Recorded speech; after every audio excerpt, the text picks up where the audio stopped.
Vamos lá, meus irmãos, vamos lá. Começando nossa 7ª aula de História Eclesiástica 1. Já oramos, como é costume. Mais uma vez, boa noite, graça e paz. Boa noite, graça e paz. Boa noite, graça e paz a todos. Estamos chegando aqui pertinho do fim sobre a História Eclesiástica 1. Nós estamos tratando da história antiga, desse período também conhecido como patrística. E hoje nós vamos trabalhar de uma forma muito especial sobre o monasticismo, mas também irei abordar sobre 2 grupos e 2 linhas que nascem da igreja primitiva, que são os pelagianos e o donatismo. Então a gente vai falar um pouco sobre eles, vamos fazer um apanhado, e eu estou muito empolgado, porque aprendi muita coisa boa, e eu não tenho dúvida que a gente vai ser muito abençoado, tá bom? Como é costume, meus irmãos, nossas aulas são gravadas para que vocês possam assistir de novo esse material e ruminar sobre os assuntos, sobre as obras, sobre as discussões. São gravadas também para que futuros irmãos nossos que queiram fazer esse curso em EAD possam utilizar essas aulas como base também para o seu aprendizado. Basta nos procurar que a gente vai estar passando para vocês todo o material. E aqueles irmãos, simplesmente, que quiserem se aprofundar sobre os temas, para servir na sua igreja local, então que essas aulas possam ser bênçãos a vocês, assim como a cada um que puder participar, né, assistindo e prestigiando esse momento nosso. Lembrando que as nossas aulas agora elas são gravadas em tempo real, então as discussões são bem espontâneas, as dúvidas são normais, né, que aconteçam, eu diria, em tempo real, e o curso online, naturalmente, ele vai ter essa diferenciação, porque vai ser usado apenas como base. Mas os irmãos que também, de uma forma ou outra, simplesmente quiserem se aprofundar, tanto nos temas quanto nos materiais dos livros, para servir a sua igreja local, eu espero que a gente possa estar dando uma boa contribuição para que realmente a Igreja de Jesus aprenda mais sobre esses temas e se aprofunde na sã doutrina, tá bom? Então, meus irmãos, vamos lá, vamos lá. Minha irmã Maísa, quer falar alguma coisa, filha? Não, pastor, apertei errado. Então tá bom. Então, vamos lá, meus irmãos, como é costume nosso, vamos ler 2 textos. Hoje a gente vai falar bastante, né, sobre o monasticismo, e uma coisa que me impressionou muito no monasticismo é porque Alexandria, ela tem um destaque importantíssimo, ou seja, o Egito. O Egito foi ali para esse movimento fundamental. Então, eu quero ler um texto, porque quando a gente fala do Egito, é normal que a gente se lembre das passagens, não fique no Egito, saia do Egito. Mas eu quero lembrar para os meus irmãos que o Egito também, ele foi o quê? Ele foi um lugar onde Deus também abençoou vários dos seus filhos. A gente sabe que, por exemplo, o próprio Abraão teve abrigo no Egito. Jacó também foi socorrido juntamente com toda a sua família no Egito. O Egito, ele é visto de uma forma negativa por causa dos pecados e por causa da idolatria. Mas antes dessas questões, o Egito também teve uma contribuição muito importante para o povo de Deus, como a gente aprendeu muito em geografia bíblica. E agora eu quero ler um texto, que é o texto de Mateus 2, do 13 ao 15.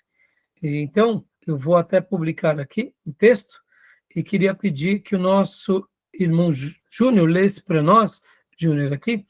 Eu vou compartilhar agora na nossa tela, Mateus 2, do 13 ao 15, que é aquela passagem onde o nosso Salvador foi protegido da fúria de Herodes lá no Egito.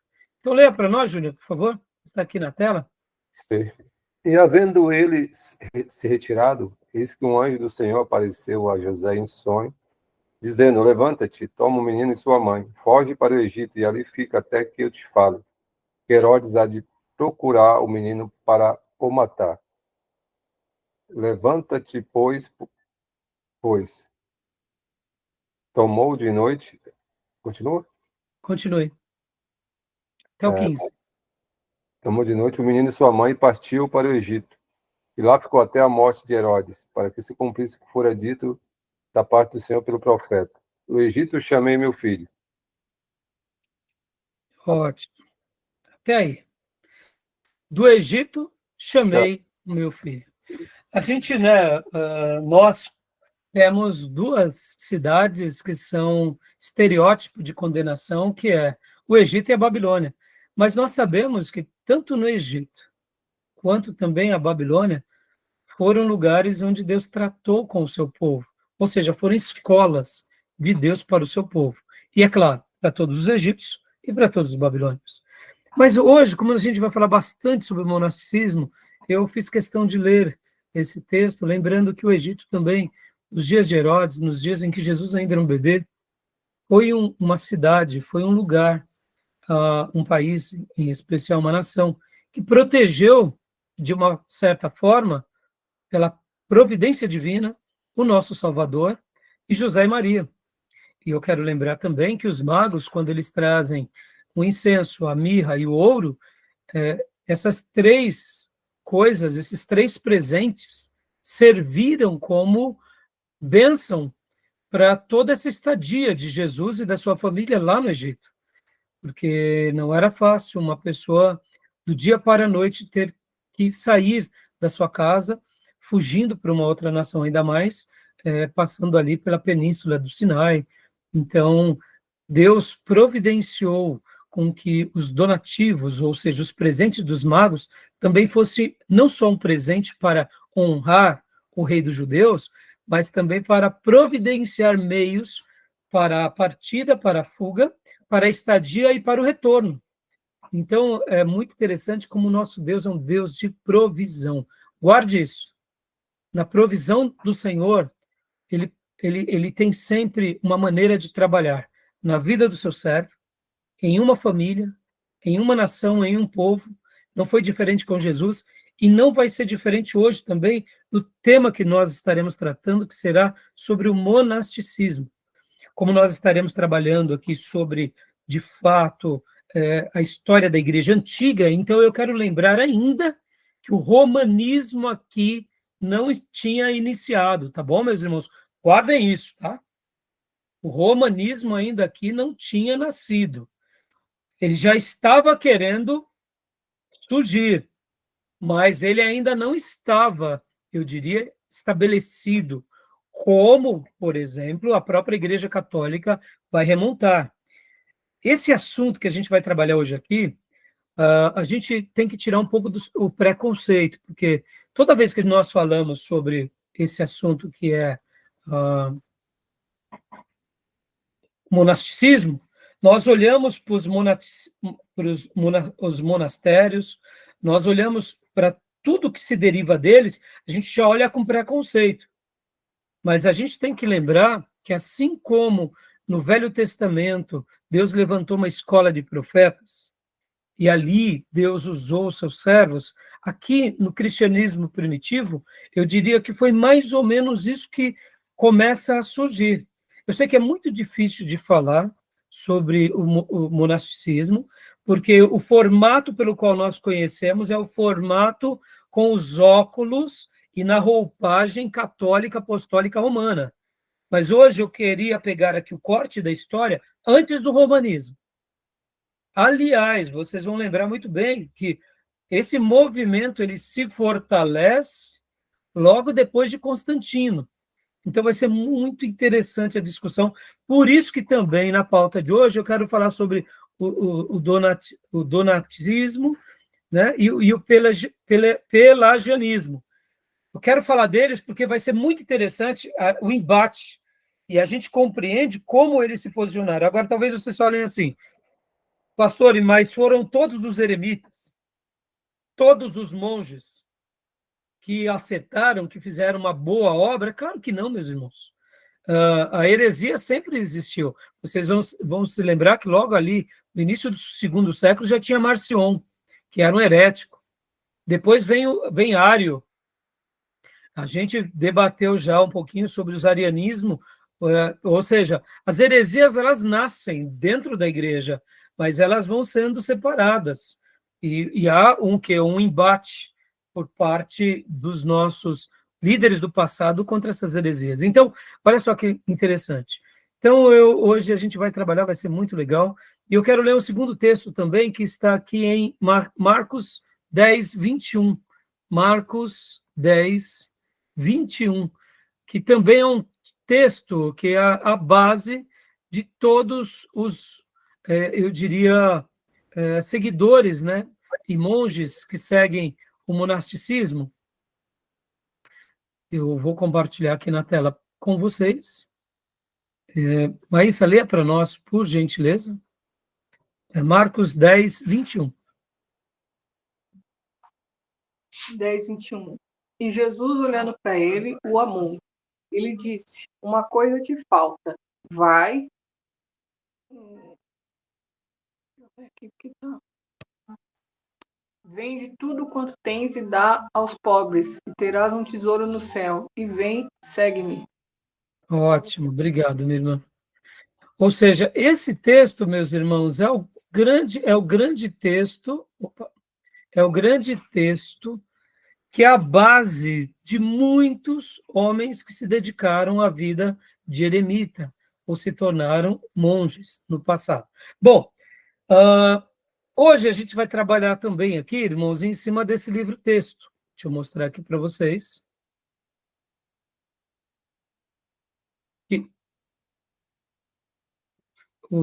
Esse material, que é o Justo Gonzalez, o livro 2, A Era dos Gigantes, na parte que fala exatamente sobre o monastério. Então, a gente vai trabalhar aqui da página 47 em diante.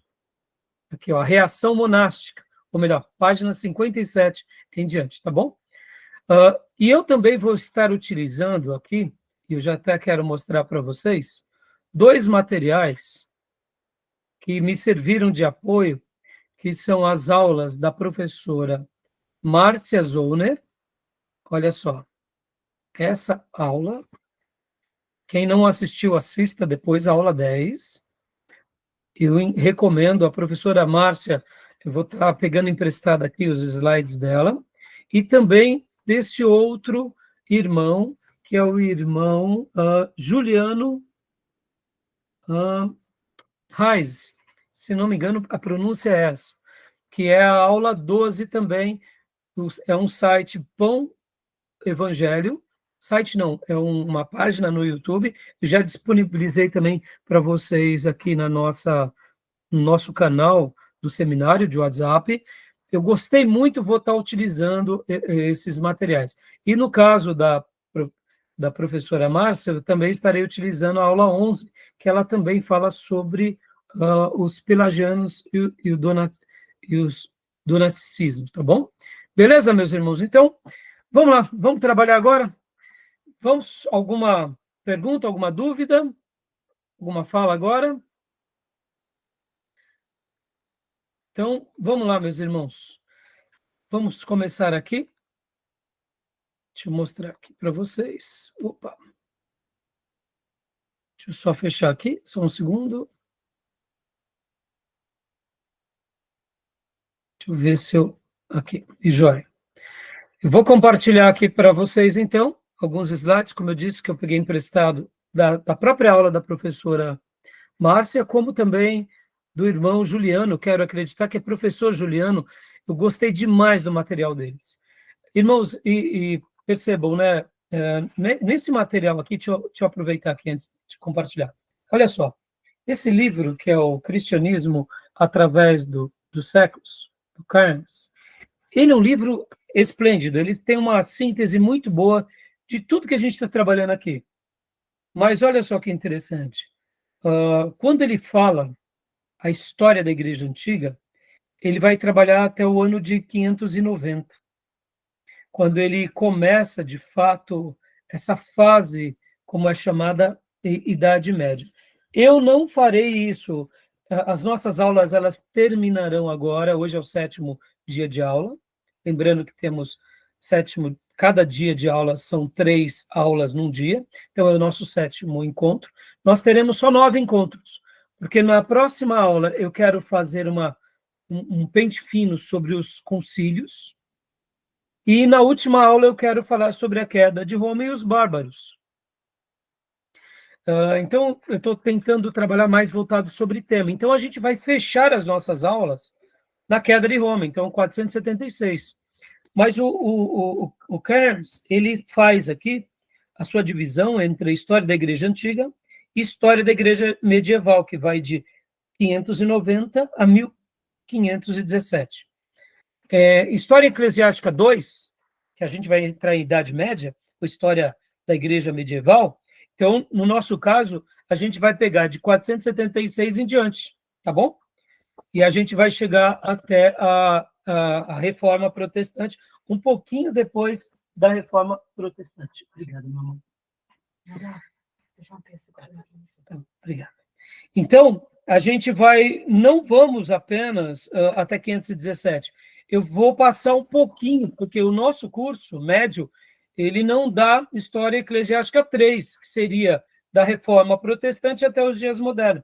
Então, em História Eclesiástica 2, nós começaremos na queda do Império Romano, do Ocidente, em Roma, vamos até um pouco depois da Reforma, e aí a gente fecha esse conglomerado. Mas por que eu estou utilizando agora aqui o material o cristianismo através do século?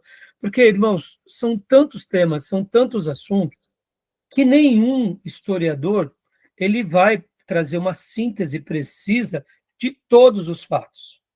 Tá bom? Então, aqui mesmo, é claro que ele cita sobre os monastérios, mas ele vai dar uma certa ênfase de uma outra forma, e assim, mas bem resumida mesmo.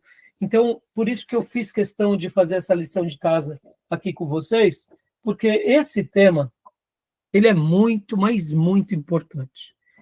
É muito importante a gente conhecer ele na essência do que ele foi, para que a gente possa fazer uma correspondência adequada. Só recapitulando aqui uma breve citação. Vocês têm que se lembrar que Constantino, ele faz o Edito de Milão, ou seja, o cristianismo passa a ser respeitado a partir do momento em que ele faz esse edito, e a partir desse instante, os nossos irmãos do passado vivem em trégua. Aquela perseguição horrenda que aconteceu com Domiciliano, agora os sobreviventes poderiam glorificar a Deus livremente. E agora Constantino, depois que ele traz para si as conquistas do Império Romano e pratica esse edito, estabelece esse edito, ali começa uma nova fase para os nossos irmãos. Mas eu quero lembrar que Constantino ainda não oficializa. No entanto, os próximos imperadores que vêm depois de Constantino usam o povo cristão como massa de manobra, e depois Teodósio, somente ali no finalzinho do século IV, ele pratica aquilo que a gente chama da oficialização. Agora, a religião oficial do Império Romano é o cristianismo. E a partir de Teodósio muda-se a chave, porque ali mudou, ali já não era mais a cultura grega, cultura romana, os ídolos do panteão grego-romano, mas agora é o cristianismo, passa a ser a religião oficial. Então, eu sei que é muito difícil a gente tentar enxergar todos os detalhes, mas eu estou dando esse pano de fundo porque o monasticismo ele vai nascer um pouquinho antes de Constantino, porque, na realidade, vocês têm que lembrar que muitos irmãos nossos fugiam desse domínio do Império Romano e das perseguições, e onde eles vinham? Eles iam para os campos mais distantes. Então, no momento em que Constantino proclama o Edito de Milão, aqueles irmãos, mesmo lá nos lugares mais distantes, eles já começam a ter, eu diria, já deixam de sofrer aquela perseguição. Então, assim, percebam que muita coisa está acontecendo no mundo, e está tendo uma mudança na chave. Agora a religião passa a ser oficial, o imperador passa a usar a religião como massa de manobra, passa a usar os líderes religiosos, e aí se fortalece nos dias, logo depois de Constantino, o monasticismo. Então ele vai criando força. Por que ele vai criando força? Principalmente depois de Teodósio, por quê? Porque começa a se ver que o cristianismo agora já não está sendo mais praticado como era em 50 anos atrás, 100 anos atrás. Igreja institucionalizada. Oi? Uma igreja institucionalizada. Exato. No entanto, Júnior, é muito difícil a gente julgar tudo, colocar tudo dentro de uma panela e condenar tudo, porque fica muito confuso para nós, porque a gente está pegando cortes e está jogando, ó, tá vendo? Ó, institucionalizou, paganizou e tudo virou demônio. Mas não dá para a gente fazer isso, porque assim como hoje, não é por causa que surgiram os neopentecostais, que surgiram os televangelistas, que é tudo mundano. Mas ela não foi de uma hora para outra. Sim, claro, não é. E é por isso que eu estou sendo paulatino e estou tentando mostrar a importância do monasticismo nesse primeiro momento, mas mesmo assim a gente tem que fazer uma avaliação da história como crítica, porque não foi porque alguns se tornaram eremitas, assim como os essênios, ali um pouquinho antes da vinda de Jesus, que era uma maneira de se rebelar contra o templo, que todos os essênios faziam o que era certo. Assim como também não é todos aqueles que vão praticar agora a vida monástica que estão fazendo algo certo. Tem também os exageros, a gente vai ver, mas assim, a gente nota que eles nascem como um protesto. Então a gente vai trabalhar hoje, vai ser muito legal. Uma reação deles, né? Uma reação natural, Júnior. Uma reação natural, entendeu? A igreja dada o caminho estreito estava com porta larga, já. Exatamente. Porque no começo, vocês têm que lembrar, irmãos, que quem era cristão antes de Constantino é quem seguia Cristo sobre qualquer coisa e que estava pronto a morrer por Cristo. Martírio. Martírio, perseguição, sofrimento, abusos por parte do governo. Por outro lado, não eram todos que morriam. Ao mesmo tempo, depois que vem Constantino, e principalmente Teodósio, ali já não tinha mais a perseguição. Logo, fazia parte o quê? Da cidadania e do interesse romano, ou seja, do status quo romano, ser um cristão, mesmo que você fosse nominal. E aí é essa postura e é essa a importância desses homens do passado, que é chamado da patrística. E é por isso que começa a surgir agora o quê? Esses centros de estudos bíblicos para poder dar uma resposta. Com o passar dos anos e décadas, e principalmente ali, depois da queda do Império Romano, um pouco mais para frente, ali no século VI, a gente vai ver que ali começam a surgir mais ordens, e ali começa a ter um lado mais... É onde já entra na Idade Média, que a gente começa a ver que o monastério perde a sua essência, dessa essência, e vira agora um lugar acadêmico como base apenas para o romanismo. Ou seja, nasce de uma forma e aí ele se envereda para outra forma. Deixa eu antecipar uma coisa aqui muito importante. O luxo, né? Oi? A igreja ela foi degradando, entrou o luxo e o poder e a ostentação, essa nova fase aí. E nasce o monastério, Júnior, como uma rebelião a tudo isso. Exato, uma reação. Depois, com o tempo, a gente vai ver que eles acabam se tornando um grupo praticamente legalista. Mas não quer dizer que eles não vão ter uma importância na história. Mas a gente vai mostrar algo bem interessante. Vamos trabalhar aqui. Aí a gente vai fazendo a discussão, tá bom, meus irmãos? Tudo bem até aí? Alguma pergunta? Alguma dúvida? Algum comentário?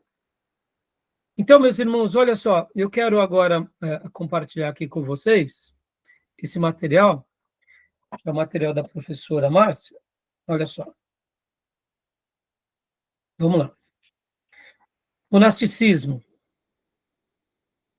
Os monges, aqui é uma frase de Santo Antão.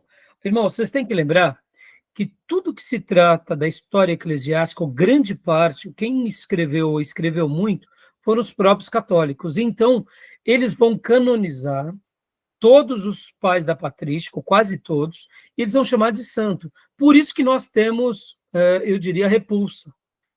Então, deixemos as repulsas de lado, vamos tentar olhar a história, tá bom? E o que os pais da igreja escreveram a respeito deles. Então, essa é uma frase de Santo Antão, né, o pai dos monges. Ele é considerado como aquele que inicia todo esse trabalho monástico, tá bom? Mas vamos... e a frase é essa, ó, os monges que saem de suas celas, ou seja, dos seus monastérios, ou buscam a companhia do povo, perdem a paz, como o peixe perde a vida fora d'água. Tá bom? Essa é uma frase dele. É claro que ele é tido como o precursor, mas não é o único. E pode ver que a postura dele é até uma postura mais reclusa, mais fechada. É como se literalmente ele fizesse dessa vida contemplativa um lugar onde ele buscasse a Deus. E a gente vai entender um pouquinho cada pessoa. Por isso que é importante, irmãos, a gente conhecer um pouco a história, para a gente não fazer um julgamento sem, sem de fato, compreender um pouco aquela fase, tá bom? O monastério também é chamado de eremitério, que seria a mesma palavra, né? O eremos, no grego, é deserto, né? Vem dessa palavra, que vem de um lugar isolado, tá bom? O monasticismo também vem de mono, que é ou seja, sozinho, sem vida social, ou seja, seriam grupos separados dessa forma. Vocês vão se lembrar que muitos grupos antigos praticavam também o ascetismo, que era também uma forma onde pessoas, desde o início do cristianismo, buscavam o isolamento. O ascetismo vem dessa palavra, né, de separar-se, tá bom? Então, vamos continuar aqui. Dá para ler? Está dando para ler ou está muito pequeno? Como que está a letra? Tá para ler. Então, Júnior, faz as honras para nós, por gentileza. Ok. Desde o início do cristianismo, muitos cristãos, homens e mulheres, começaram a atender o chamado de Deus, deixando o dinheiro, parentes, se abstendo do casamento, passando a ter uma vida exclusivamente para Deus, em silêncio, em oração e trabalhando na confecção de cordas, cestas, esteiras, e com isto conseguia os meios para a sua subsistência. O asceticismo tinha sido praticado por alguns cristãos desde os primórdios da igreja. Inicialmente vivia isolados, mas com o passar do tempo começaram a viver unidos em comunidade, lugar específico destinado à oração. O asceticismo é doutrina de pensamento ou de fé que considera a ascese, do termo grego antigo, ascesis, prática, treinamento ou exercício de cunho espiritual. Isto é, a disciplina e o autocontrole estritos do corpo e do espírito, um caminho imprescindível em direção a Deus, à verdade ou à virtude. Joia. Então, meus irmãos, isso sempre houve, né? Podem ver, irmãos, que o próprio João Batista, ele, segundo muitos, vão dizer que ele era um essênio. Nós não acreditamos que ele era um essênio, mas os princípios que aquele grupo praticava, dá para ver que não era uma coisa isolada. Pode ver que o João Batista e os essênios, eles tentam resgatar aquilo que nós conhecemos como escola dos profetas. Eles praticam o quê? Uma fuga àquilo que tinha se corrompido. Então, o monasticismo, na realidade, ele vai ser algo praticamente assim, tá bom? Vamos continuar aqui. Leia para nós, Júnior, por gentileza. Monasticismo. Monasticismo, do grego monacos. Uma pessoa solitária é a prática da abdicação dos objetivos comuns dos homens em prol da prática religiosa. Retirava-se da vida social para viver de sua fé. Mateus 19, 21, as palavras de Jesus, vende tudo o que tem, tiveram grande influência nos meios monásticos. Esse tipo de vida é chamado de vida eremítica, de eremos, deserto, isto é, vida solitária no deserto, e teve seu início no século III, regiões do Egito, Palestina e Síria. tendo como exemplo Santo Antão. Aos poucos foi progredindo para a vida em comunidades. Mas a gente tem que lembrar, meus irmãos, que isso também não era uma coisa exclusiva apenas do cristianismo ou do judaísmo. Percebam que os essênios, como eu mencionei, e no Antigo Testamento, a escola dos profetas, e o próprio João Batista como o último dos profetas.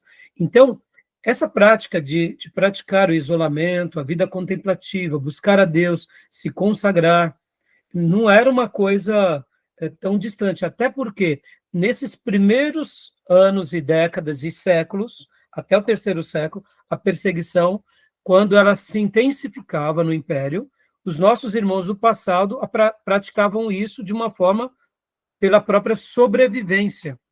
Então, guardem bastante. A aula de hoje nós estaremos trabalhando sobre o monasticismo que eram nos primórdios, ou seja, os primeiros monasticistas. Não são o que se tornou principalmente depois dos beneditinos, com aquilo que é chamado São Bento, né? Mas a gente está trabalhando antes disso. Vamos pôr até um ponto aqui. A gente está indo até Agostinho, praticamente, tá bom? Então, continuando aqui. Alguma dúvida, alguma pergunta, meus irmãos? Não. Tem alguma pergunta?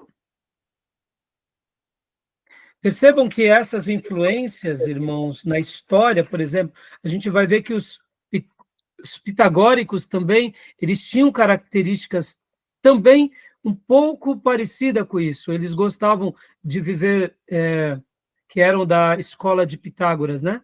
Eles tinham uma vida disciplinada, o modelo para eles era eles eram vegetarianos, eles tinham grupos de terapeutas, era um tipo de monastério dentro de uma escola grega. Olha que interessante, e isso é bem curioso, né? Então a gente tem que lembrar como isso não é uma coisa assim distante dos povos antigos. Hoje, irmãos, sejamos honestos. Se muitos de nós tivéssemos posse de poder viver num campo, numa região onde a gente tem ali um sítio, que nós tivéssemos no nosso sítio gado, ali alguns bichos, para a gente poder ter os ovos, né? Ter um leite de uma vaca, ter umas plantas. Quem é que não gostaria de ter uma vida assim? Até mesmo para fugir um pouco de uma vida corrida, de uma vida contemporânea.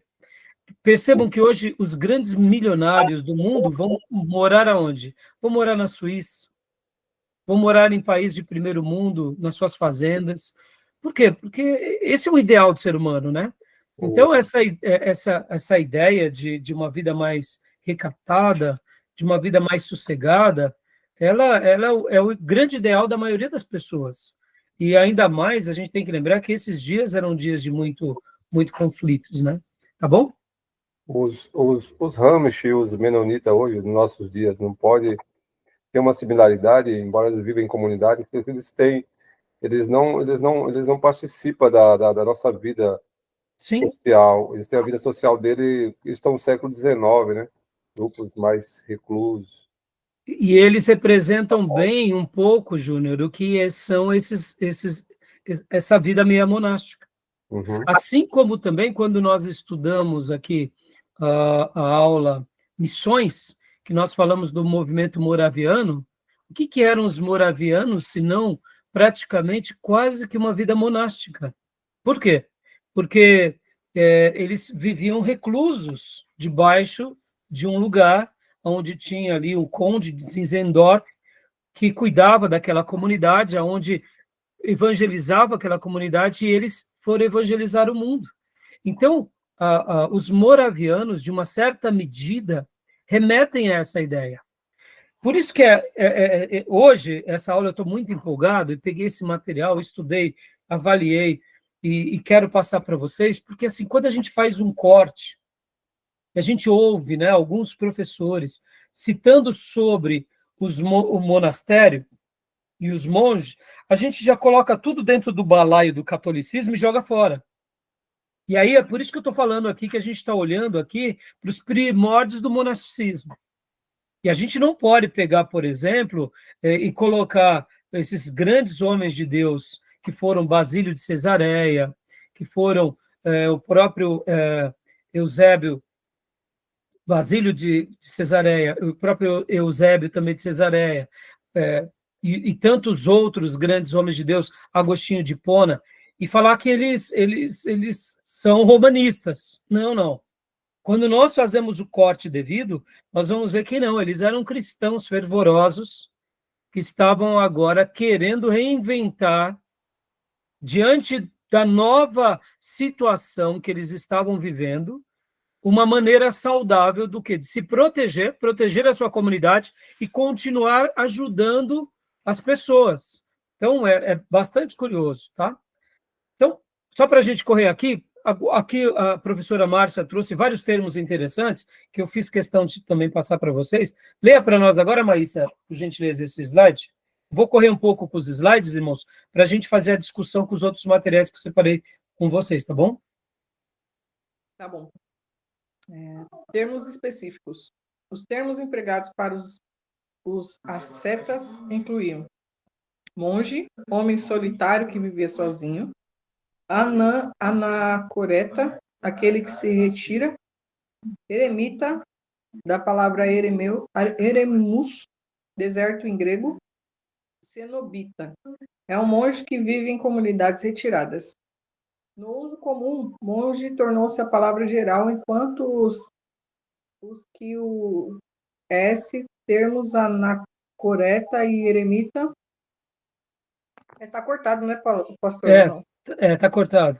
É só, enquanto que os termos anacoreta e eremita são usados para aqueles que adotam uma vida solitária. Isso. É que hoje, quando nós falamos de monastério, a gente fala de monge, nós usamos esse termo, esquecemos que tem alguns cortes, né? Tem os eremitas, tem, né, no caso, de fato, os cenobitas. O que seria o cenobita? A gente viu há pouco, aqui nessas palavras, por exemplo, aqui de Santo Antão. Outra coisa, irmãos, Antão ou Antônio é a mesma pessoa, tá? Muitos vão se referir a Santo Antônio ou Santo Antão, que na realidade é como se fosse Antão seria um pequeno nome que vai depois na história se transformar em Antônio, tá bom? Então, perceba que aqui ele tem uma postura mais reclusa, mas um pouco depois fica claro e evidente o seguinte: olha, se eu estou vivendo uma vida reclusa, como que eu irei abençoar as pessoas? Então, por isso que vem o grupo cenobita, e a gente vai compreender isso melhor agora. Pode ler para nós, Maísa, por gentileza. Início. Por volta do ano de 305, tem-se o registro do primeiro movimento, o Anjo Antônio, mais conhecido como Antão, ao qual podemos considerar como fundador da vila monástica, une um grupo de discípulos que decidem renunciar ao mundo e se agrupar entre eles. Dá uma pausa rapidinho. É óbvio que ele é considerado como o fundador, mas antes dele já existiam pessoas eremitas que viviam sozinhas. É que ele acaba tendo mais relevância, ele acaba tendo mais destaque, tá bom, meus irmãos? Porque quando a gente começa a estudar um pouco sobre a história dele, ele vai pegar conselhos, por exemplo, com outros que já viviam essa vida reclusa para seguir a Deus. Logo, já existiam. É que ele acaba tendo mais destaque, ele acaba tendo mais relevância, tá? Continua para a gente, irmão, por favor. Esse agrupamento ainda não contemplava uma visão perfeita de um mosteiro, mas um agrupamento de anacoretas submetidos a uma ascese e a um modo de vida relativamente livre. Essa primeira comunidade foi estabelecida às margens do rio Nilo. Por volta de 318, Pacômio, que vivera 12 anos como eremita, foi um dos fortes difusores do movimento e fundou seu primeiro mosteiro. Situava-se perto da aldeia de Tabenese, na margem ocidental do Nilo, nas proximidades da antiga cidade de Denderá. Joia. Agora, guardem bastante, meus irmãos. Antônio. Opa, deixa eu até mudar a cor aqui.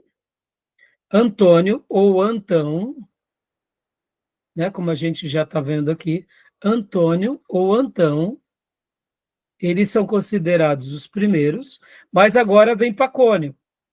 Pacônio já tem agora esse intuito do quê? Olha as datas, irmãos. Vão notando as datas aqui. Vão notando as datas. Tudo próximo ao Edito de Milão, quando Constantino passa a falar, né, que agora teremos liberdade, os cristãos vão poder cultuar a Deus, etc, etc e tal. Então, vão percebendo como vai surgindo algo, eu diria, quase que como espontâneo, como se fossem redutos, como eu disse na sexta aula, meus irmãos. O monasticismo representa muito bem o movimento de um seminário teológico, de irmãos que muitas vezes, durante um período, se separam para aprender, para depois servir a comunidade. Então, vão notando, vão fazendo os links, tá bom? Para que a gente possa ter, assim, uma ideia melhor, tá? Então, continuando aqui. Aqui eles são considerados pais do deserto, né? Olha aqui, ó. Aqui. Claro que qualquer literatura, meus irmãos, eles vão trabalhar como padres, tá? Lembrando que no latim, padres e papa são pais. No caso, o papa seria o patriarca, né? O padre é o pai e o papa é o patriarca dos pais. Então, só para a gente entender bem, tá joia? Pode ler para nós, Júnior, agora, por gentileza? Aqui é uma foto, né, no caso, de um dos pais da igreja. Pode ler para nós.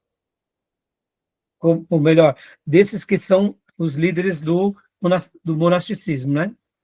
Pai do deserto. Isso. Pai do deserto ou padre do deserto foram eremitas, ascetas, monges e freiras que viviam majoritariamente no deserto da Nítria, no Egito, a partir do século III. Chamamos de padre no deserto um grupo influente de eremitas e cenobitas do século III e IV, que se estabeleceram no deserto egípcio. Eles foram os primeiros monges da igreja, segundo os historiadores. Paulo de Tebas é o primeiro eremita, do qual se tem notícia a estabelecer a tradição do asceticismo e contemplação monástica e Pacômio de Tebaída, é do fundador do cenobitismo, do monasticismo primitivo. Porém, o grande pai do monasticismo oriental é Antão do Egito, que começou as várias colônias Opa, desculpa, deixa eu aumentar aqui. As várias colônias de eremitas. Exato. Mais uma vez, essa daqui é um retrato de Antão, né? Antão. Opa, não mudou aqui para vocês, né? Cadê? Não, mudou sim, né? É isso mesmo. Colônia de eremitas, né? Termina isso. Aqui continua a marcação. Só apagar aqui. Isso. Esqueci de apagar. Deixa eu só fazer um comentário aqui, irmãos. Eu ontem publiquei para vocês um material que eu achei de Atanásio escrevendo sobre Antão. Meus irmãos, que texto maravilhoso foi aquele de Atanásio. Eu não li totalmente, eu li as primeiras páginas, mas eu fiquei encantado como Atanásio escrevia bem e a maneira em que ele vai narrando a vida de Antão, quem ele era, um jovem egípcio, que trabalhava ali com seu pai, no Nilo, vivendo aquelas dimensões, mas a maneira em que escreve é fantástico. E então eu passei para vocês se aprofundarem mais. Então, Atanásio vai escrever sobre Antão, e essa daqui é uma foto de Antão, tá bom? Pode falar. O que eu quero falar é o seguinte, como em 313, né, a igreja, o edito de Constantino, que a igreja passa a ter a liberdade, a Pax Romana, né, passa a ter liberdade, a igreja depois se torna do Estado, mas esses movimentos surgem antes, né? Sim, exatamente, João. Mas por que eles surgem antes? Por causa das perseguições. Pensa assim, Júnior, que nem vamos pegar agora aqui o caso de Antão. Ele está aqui na região do Egito, Alexandria, próximo a essa região. O que acontece? Você está tendo uma baita perseguição do Império Romano. O que acontecia com os nossos irmãos naqueles dias? Lembram?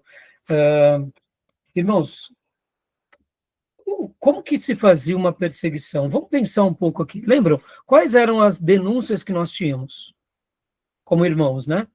Éramos chamados de canibais, éramos chamados de incestuosos, praticávamos a desordem pública. Por quê? Porque, olha só que interessante.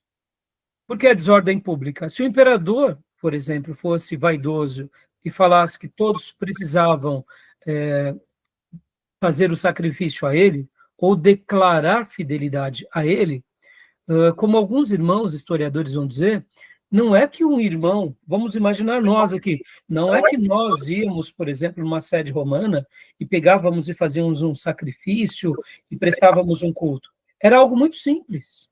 Como que se fazia? Bastava você dizer, César é o Senhor. Ou seja, eu estou debaixo da autoridade, eu reconheço que ele é um ser divino, e ali você ganhava um certificado, que historicamente até tem o nome desse certificado, e ali você passava a viver em paz. Quando você... É que nem hoje, irmãos. Vamos pegar aqui. Você tem os seus documentos? Você tem os seus documentos. Você, no nosso caso aqui, você votou esse ano? Votei, está aqui o comprovante.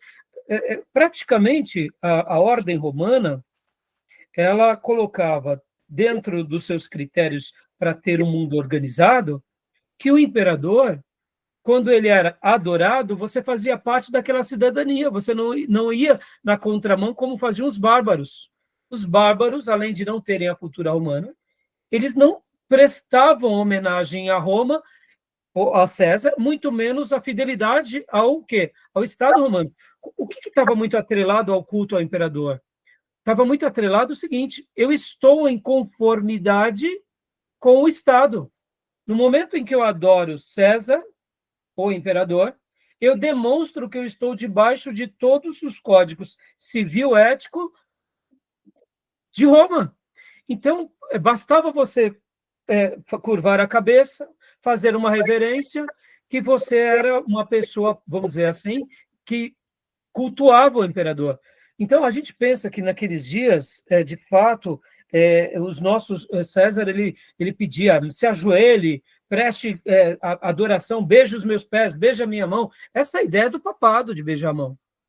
É claro que os imperadores, no ímpeto das suas fúrias, quando viam que um grupo de judeus, que no começo, vocês têm que lembrar, que para o imperador romano era tudo judeu. Era um grupo de judeu que tinha um rei entre eles. E porque Roma, logo no início da igreja, ela foi pacífica com os judeus? Porque, querendo ou não, Roma tinha uma maneira de trabalhar que era mais ou menos assim. Júnior, só vou bloquear o seu microfone, está dando microfonia.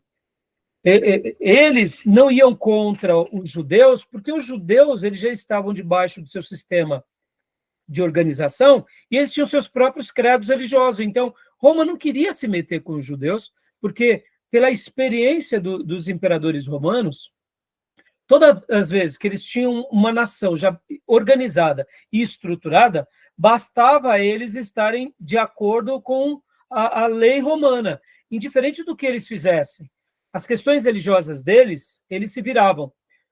No entanto, olha que interessante, quando começa aquele movimento entre os judeus de um tal Jesus, que é autodeclarado como rei, e que muitos outros estão prestigiando como rei, e, ao mesmo tempo, historicamente, os judeus também, por várias ocasiões, também tiveram várias rebeliões, então ali já acendeu uma luz aos romanos.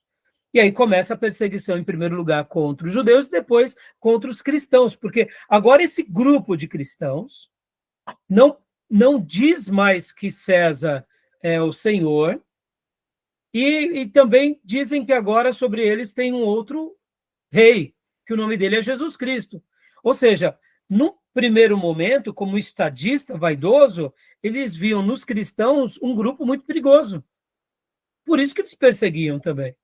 Agora, olha só que interessante, irmãos, voltando. Então, nos dias até Constantino, se tinha algum vizinho enciumado e chegasse ali e falasse assim, o Júnior, por exemplo, vamos pegar um exemplo aqui, ele é um rebelde do Império Romano. Ele está dizendo que ele não está em conformidade com César, e nem com as leis e os tratados romanos. Então, vamos supor que eu tinha uma perseguição pelo Júnior e eu faço uma denúncia do Júnior. Ia ser feita uma investigação, e nessa investigação, supondo que o Júnior é um cristão piedoso, mais cedo ou mais tarde ele ia ser perguntado, ele e a família dele, se vocês iriam a declarar que César era o Senhor. Então, percebam, Júnior, é exatamente esse ponto. Os nossos grupos aqui do deserto, etc. e tal, eles nascem aonde? Na perseguição. Porque eles estão fugindo, eles querem servir a Deus, eles se converteram ao Cristo ressurreto. Mas agora eles não estão conseguindo mais se ambientar, já que o sistema é opressor daquela sociedade, daqueles dias. Tem o Império Romano que quer toda a devoção. Então, perceba como fica difícil para os nossos irmãos. É ali que já nasce os movimentos monásticos. Mas Entendeu? aí, nesse período aí, com todo respeito ao que você falou aí antes, aí já está no fim da perseguição, porque a igreja estava... Aí é o fim quando nasce esses movimentos, porque a perseguição, a questão que você falou, era a denúncia e era localizada, era específica, não era generalizada. Sim, sim.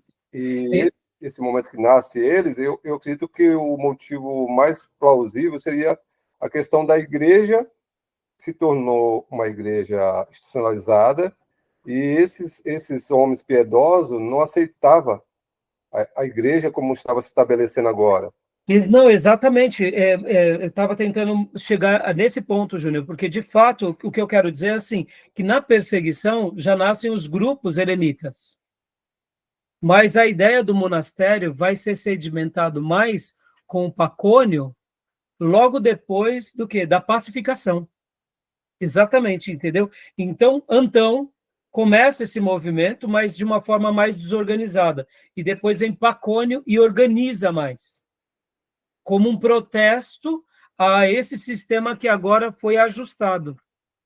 E aqui, é claro, a gente está fazendo uma síntese, irmãos, de muitos anos e décadas, né? Então, eu só estou comentando assim um pouco, só para a gente chegar numa linha, tá bom? Mas é isso aí, Júnior, tá bom? Então, rapidamente, Júnior, leia para nós aqui, Antônio ou Antão do Deserto. Ok. Antônio ou Antão do Deserto. A vida de Antão foi relatada por Atanásio de Alexandria, na Vida de Antônio. Segundo Atanásio, Antão teria nascido em 251 na Tebaida, no Alto Egito, e falecido em 356, portanto, com 105 anos de idade. Cristão fervoroso, com aproximadamente 20 anos, interpretou o Evangelho de forma literal e distribuiu todos os seus bens aos pobres, partindo em seguida para viver no deserto. Dá uma pausa aqui, Júnior. Aqui, ó, perceba aqui, Júnior. 251 ele nasce. Aproximadamente, tá, irmão? Geralmente as datas você pode colocar assim como aproximadamente, porque pode ter variações. Olha que interessante. Então, ele em 270. Percebam? Esse período aqui, com 20 anos de idade, ele se converte e ele pratica aquilo que nós lemos em Marcos 10, 21. E ele vai viver no deserto. Então, isso que eu estava dizendo, entende, Júnior? Essa realidade de Antônio, Antão, era uma realidade com muitos irmãos também, não era uma coisa exclusiva dele, né? Então, perceba que aqui ainda nem chegou a grande perseguição com Teodósio, ou melhor, com Diocleciano. Mas percebam que já está tendo perseguições também, né? Por parte dos outros imperadores. Então, leia para nós rapidamente, por favor. Tá. Então, ainda segundo o relato de Atanásio, Antão foi tentado pelo diabo tal como sucedera com Jesus, mas por muito mais que os 40 dias. Porém, Antão resistiu às tentações e não se deixou seduzir pelas tentadoras visões que se multiplicavam à sua volta. Mais uma pausa aqui, meus irmãos. Não é que aqui, é claro, meus irmãos, Jesus foi durante 40 dias pelo próprio Satanás, né? E aqui, no caso, quando é porque ele viveu essa vida de reclusão praticamente durante toda a sua vida.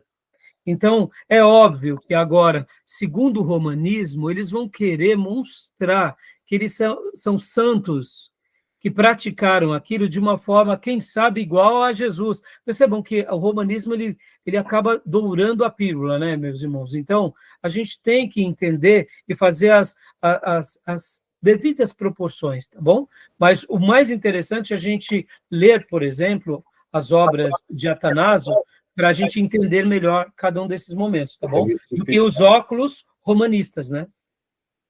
Pode falar, Júnior. Eles tentam mistificar, né? Colocam como santos. Por exemplo, que nem na última aula nós aqui comentamos que alguns pais da igreja eram soberbos, que alguns pais da igreja eram até arrogantes. Mas vê se o romanismo destaca esse lado. Não vai, não. Claro que não. Eles precisam canonizar, porque no momento que eles canonizam, o que acontece? Os dogmas do romanismo medieval acabam tendo mais tônica, né? Entendeu?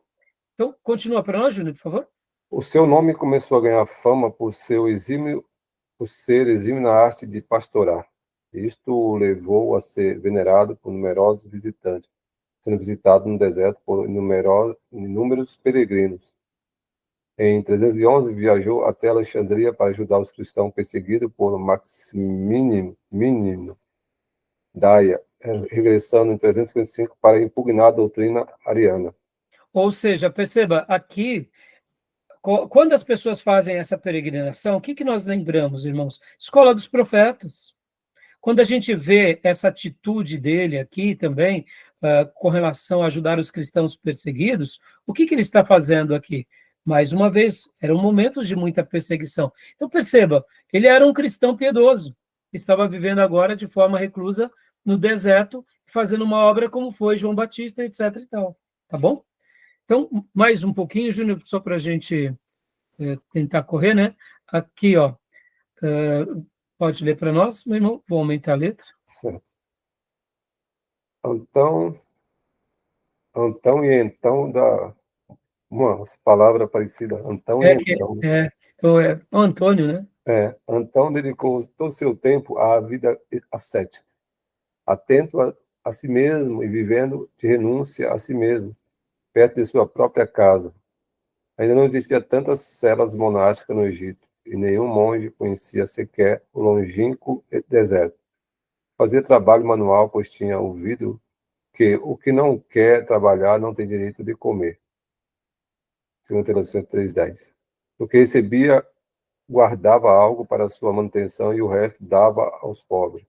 Ou seja, né, percebam que aqui ele está demonstrando algo muito curioso. E aqui vem Pacômio, tá bom? Então, vamos dar uma pausa agora, meus irmãos, porque já deu horário, né?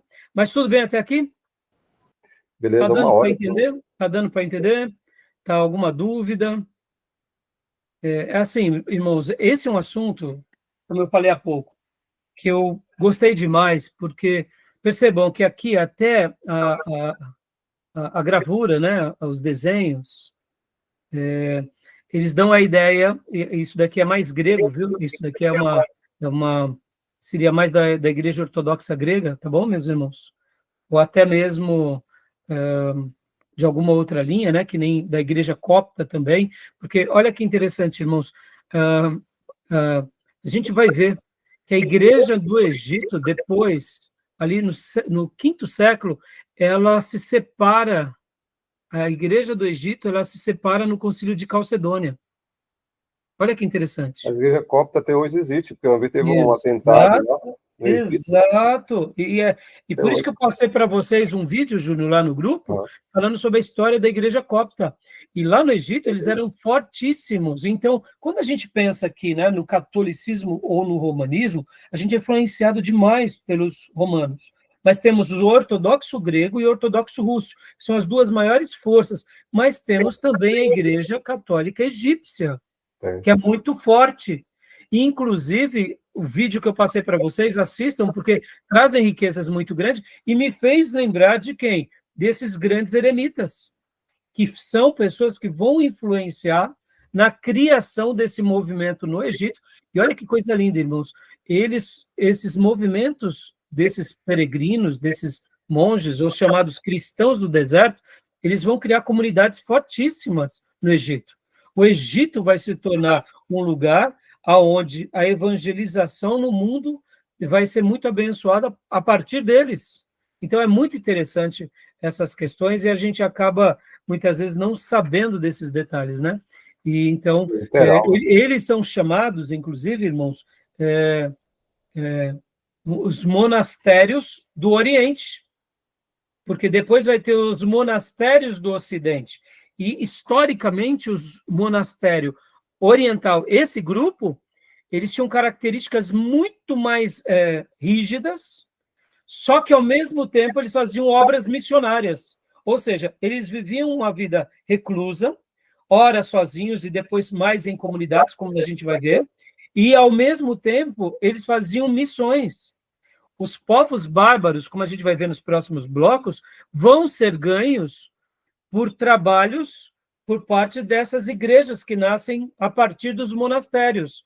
Então, a evangelização nos primeiros séculos aos bárbaros, que inclusive vai desencadear na queda de Roma, se dá pelos trabalhos dos monges, tanto do Oriente quanto do Ocidente. Mas, principalmente, os monges orientais, que são esses, chamados os monges mais radicais, eles, ao mesmo tempo, eles viviam essa vida mais reclusa, com maior dedicação, com mais ascetismo, só que depois eles voltavam para as cidades para fazer um trabalho também. E é muito interessante. Por isso que eu falei, essa aula eu quero dedicar, porque a gente acaba passando por eles e a gente não destaca a importância deles, e quando a gente fala sobre monastério, a gente só olha o lado do romanismo, e é isso que eu não queria destacar. Na Idade Média, quando a gente for estudar, a gente vai falar do monastério do romanismo, mas aí já tem um outro formato que não é mais esse formato, tá bom? Beleza, meus irmãos? Era tudo literal, né? Os textos que eles interpretavam e praticavam, né? Júnior, que nem aqui, você viu, o próprio Antão, quem não trabalhar não coma, ele não vivia da fé dos outros. Ele ganhava o trabalho dele Verdade. para se sustentar durante um período, e o que sobrava ele dedicava. Olha que coisa linda. Isso não nos lembra dos moravianos? Que viviam sua auto-independência? Perceba, olha que história linda, Júnior. A gente vai, eu já vou falar uma frase de J. e Packer sobre os primórdios do monasticismo, que vai ser muito legal, tá bom? Beleza, meus irmãos? Tranquilo? Vamos para o nosso intervalo? Tá bom? Então, vou parar aqui nossa gravação. Alguma dúvida, alguma pergunta? Não, tranquilo. Então tá bom. Difícil viver esse sistema aí. Dificílimo, Júnior. Ora você está sendo perseguido por causa dos imperadores, e depois os imperadores agora usam o cristianismo como massa de manobra do seu império. Ou seja, é claro que é melhor viver essa massa de manobra, porque você não tem mais que ficar fugindo agora que nem um condenado de saber que você vai ser morto por um comerciante que está com inveja do seu progresso como cristão, que vai te entregar para Roma. Entenda? Então, assim, é óbvio que por isso que os escritores, né, Eusébio de Cesareia, quando vai fazer aquelas aclamações sobre Constantino, sobre esse momento, a gente até entende um pouco esse momento, porque eles estavam vivendo um sonho. Então, é claro que agora eles vão entrar como um protesto a todas essas tendências da institucionalização da fé, né? Verdade. Então, Aquela questão é eles, naquele período, entender assim, vamos pensar. A igreja está sendo perseguida, gente martirizado, que quer viver a vida praticando o evangelho e não aceita o mundanismo. E diante de tantos imperadores cruéis, ele fala assim, poxa, será que ele se converteu mesmo? Né? Constantino, não pairou aquela dúvida? Sim, claro. E é por isso, Júnior, que eu falei que eu vou falar hoje também sobre o donasticismo e o pelagianismo, porque no donasticismo vai entrar uma discussão muito interessante. Por quê? Vai ser legal, porque concorda que depois da perseguição apareceu um monte de gente que tinha apostatado nas perseguições, Uhum. que tinha negado a fé. E agora, e essa leva toda, ela vai ser aceita ou não na igreja? É aí onde nasce esse movimento do narcisista. E é por isso que é interessante a gente compreender como viver naqueles dias foi difícil. Não foi algo tão fácil. Quando a gente pega assim, o que foi o donasticismo? O donasticismo foi isso. O que eles estão fazendo? Eles são radicais. Radical por quê? Qual é o motivo deles serem radicais? Tá, Pacônio, por que ele tinha essa vida reclusa? Por que ele não queria saber das coisas do Estado? Porque agora ele não está do lado de Eusébio de Cesareia e diante de outros que estão ali, muitas vezes fazendo parte dos concílios? Por que não? A gente começa a entender. É que nem hoje, Júnior, quando a gente vê os nossos movimentos, uma igreja ela é mais radical. Por que ela é mais radical? Vamos pegar agora um exemplo, Júnior. As críticas que a gente tem visto para igrejas como a Assembleia de Deus, que se enveredou para a política.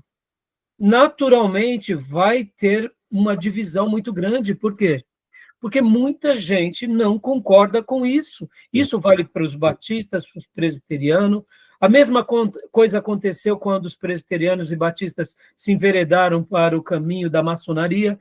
Historicamente, Júnior, essas coisas elas acontecem. E por que a gente está aprendendo esse movimento? Para a gente enxergar que tem coisas que não vale a pena. Não vale a pena pagar para ver. Não vale a pena. Porque então eles vão ser, eu diria, vozes que vão nos ensinar a partir do exemplo deles e de como vai ser bom esse assunto, tá bom? Beleza, meus irmãos? Tá bom? Tá, joia. Então, joia, vamos parar aqui a gravação. E a gente vai para o intervalo, tá bom? Nos vemos já já.